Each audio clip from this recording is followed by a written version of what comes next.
তারপরে আমি 30 জন রাখছি। আমার ভাই একজন 30 জনের টিয়া দিচ্ছে 3000। ভাইয়ের আমি কি দোয়া পানি স্যার দোয়ার ও এই আঙ্গ দেশ ওই মতলব সানপুরে আপনার পানি স্যার দোয়ার আল্লাহ বাঁচলে ভাই আপনি আঙ্গরে 4-5টা কেন্দ্রে এনে দিবেন। আমরা এনে খোলা ভাই আছে, আমরাও আছি। 4-5টা কেন্দ্রে এনে দিলে আমরা 4 দিন হেরিংয়ে দিয়ে ডিউটি করবো। আমরা আবার একটা গেলে কিছু মানুষের খারাপ খেয়ে লয়ে যান, আমার লিখে না গরিব মানুষের খাওয়াই দেন। কারে কে খাওয়াই তারে বহুত কুটি করতে আছে। আর মানুষের গরু আঙ্গ তেল গেলে না গরু কেটে খাওয়ায়, কিলিগা খাওয়ায় আমি বুঝি না। ভাই বাপ মা মেরে গেছে দোয়া হয়েছে, অবশ্যই দোয়া যায়। তাহলে গরু কাটে কিলিগা মাটির কিন্তু সিদ্ধি নাই কবর, মাটির হাইতে গিয়ে দোয়া আনবা এটার কত জোর। আল্লাহ বাসাইলে আপনি 30 জনে খাওয়ানোর টিয়া দিচ্ছেন, আমগো আছে 30 জন।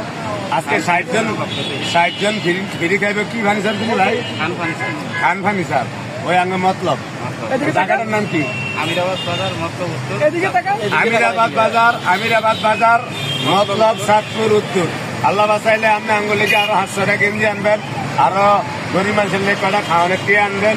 আবার যদি বাইক চাই আপনাকে এখানে যাওয়ানোর চেষ্টা করবো আমি যদি আঙ্গ বাইক চাই। আল্লাহ বাসাইলে আমি ভাত খাইছেন নি? কই খাইছেন?